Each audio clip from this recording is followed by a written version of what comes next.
Welcome back to KD Soumi's kitchen. இன்னைக்கு வீடியோவில் தாளிச்ச சுண்டல் தான் செய்ய போகிறோம். கோயிலில் கொடுக்குற பிரசாத சுண்டல் மாதிரி செய்ய போகிறோம். ரொம்ப சூப்பராக இருக்கும் டேஸ்ட்டு. இப்போ வாங்க இது எப்படி செய்யறதுன்னு பார்க்கலாம்.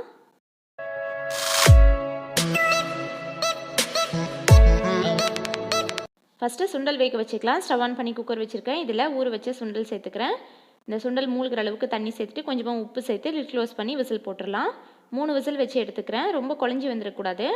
நான் இன்றைக்கி வெள்ளை சுண்டல் எடுத்திருக்கேன். நீங்கள் இதுக்கு பதிலாக கருப்பு சுண்டலில் கூட செய்யலாம். மினிமம் 6 மணி நேரம் ஊற வச்சுக்கோங்க. அப்போ தான் சாஃப்டாக வெந்து வரும். இப்போ ஸ்டவ் ஆன் பண்ணி வானல் வச்சுருக்கேன். இதில் 1 டீஸ்பூன் எண்ணெய் விட்டுட்டு இதில் ஒரு 1/4 டீஸ்பூன் கடுகு, ஒரு கொத்து கருவேப்பிலை சேர்த்துக்கிறேன். இது கூட ஒரு பச்சை மிளகாய் கட் பண்ணி சேர்த்துக்கிறேன். நீங்கள் பச்சை மிளகாய்க்கு பதிலாக வரமிளகாவும் சேர்த்துக்கலாம். இல்லைனா மிளகா பொடி சேர்க்குறதா இருந்தால் கூட சேர்த்துக்கலாம்.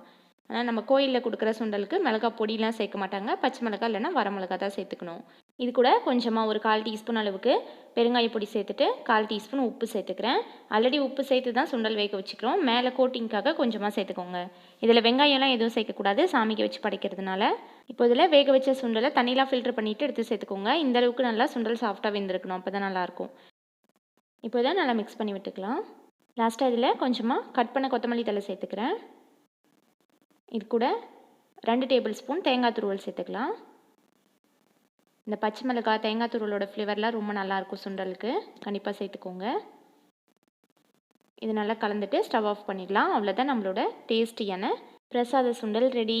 இந்த ரெசிபி நீங்களும் ட்ரை பண்ணிவிட்டு ஃபீட்பேக் கமெண்ட்ஸில் சொல்லுங்கள். இந்த வீடியோ பிடிச்சிருந்துச்சுன்னா லைக் பண்ணுங்கள், ஷேர் பண்ணுங்கள். கீர்த்தி சௌமிஸ் கிச்சனை சப்ஸ்கிரைப் பண்ணுங்கள். தேங்க்ஸ் ஃபார் வாட்சிங்.